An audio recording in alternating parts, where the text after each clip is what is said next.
The human took Princess Khalith's broken war drone from the ash field. And 3 days later, the machine that had once hunted her people knelt outside her nursery door like a loyal hound.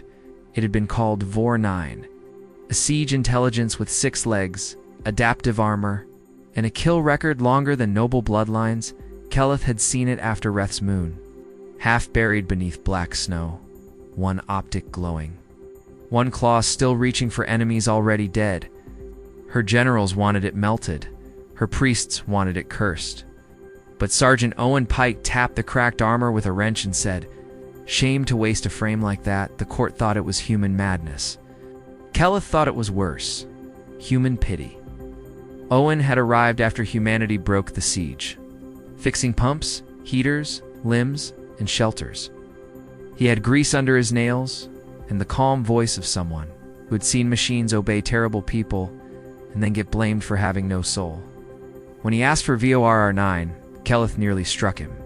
"That thing killed my citizens," she said. Owen nodded. "Yes, Highness." "And someone taught it how?"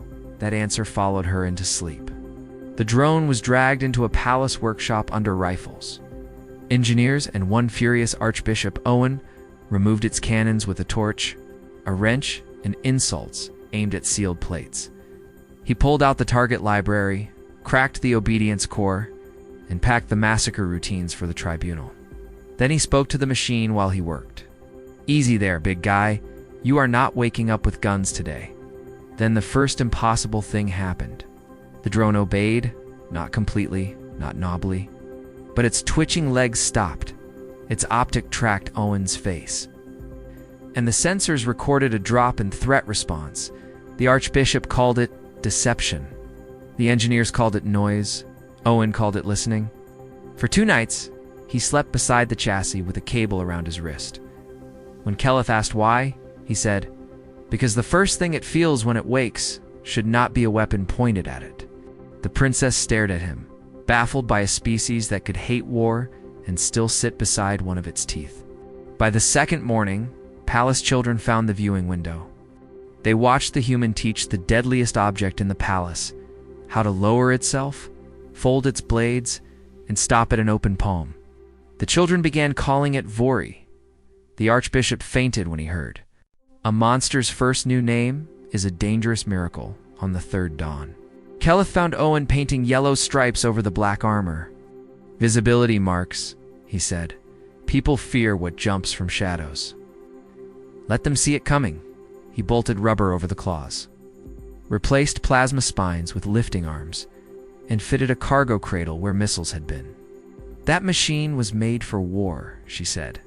Owen wiped grease across his cheek. "So we're humans, Highness. Repair is what we do when we are tired of being useful only to death." At sunset, the public test began in the parade square. Nobles watched, soldiers ringed the stones, and citizens gathered with grief in their faces. Owen led Vori forward by a tether that could not have stopped it.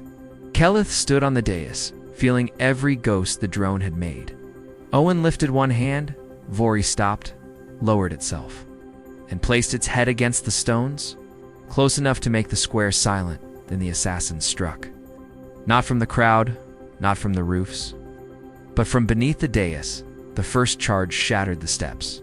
Keleth fell through smoke, her guards scattered, and a black blade rose toward her heart.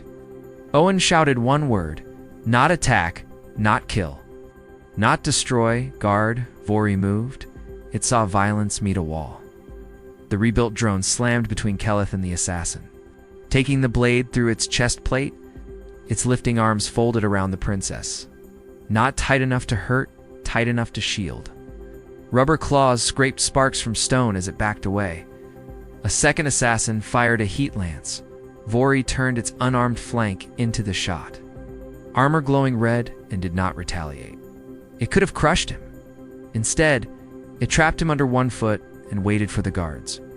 That restraint broke the crowd more than firepower ever could. Owen ran through smoke with blood on his temple, yelling Vori left, shield, hold, carry.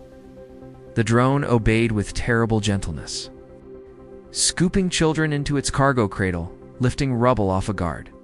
bracing the collapsing dais with its damaged frame. Every movement was the opposite of what it had been built for. Every choice a refusal of old commands. Keleth clung to its armored neck and felt the machine tremble. Not from fear, Owen later said, from overload. But she believed it was trying to become better, faster than its broken mind could understand. The last assassin reached the nursery tunnel, Keleth screamed, because her little brother was there with the evacuated children. Vori heard her, spun, and crossed the square in yellow and black. It reached the arch first, slammed its body sideways into the entrance, and sealed the tunnel with itself. The assassin detonated a grenade against its ribs. Children cried behind the armor. And when the smoke cleared, Vori was still there. Legs locked, head bowed, refusing to fall. The old war drone had become a door hours later. Keleth entered the workshop where Owen repaired Vori's shattered side by hand. She whispered, "Can it feel pain?" Owen did not lie. Maybe not like us. Maybe it feels damage, confusion, command conflict. I do not know. Then he looked at her. But today it chose the harder order. Keleth placed her palm on the warm armor. Once she would have felt only screams. Now she felt children breathing behind it, guards alive because it lifted rubble, citizens stunned because mercy had worn the face of their nightmare and protected them. "What is it now?" she asked. Owen tightened one last bolt, stepped back, and smiled. "Not Vor 9, he said. Vori lifted its head. Slow, battered, waiting, Keleth tied her royal sash around its neck like a knight's ribbon. "Guardian Vori of the Eastern Door," she said, "protector of children, shield of the crown, witness against those who made tools into monsters." And from that day, when the nursery lamps dimmed at night, a yellow striped shape settled outside the door, silent, patient, unarmed.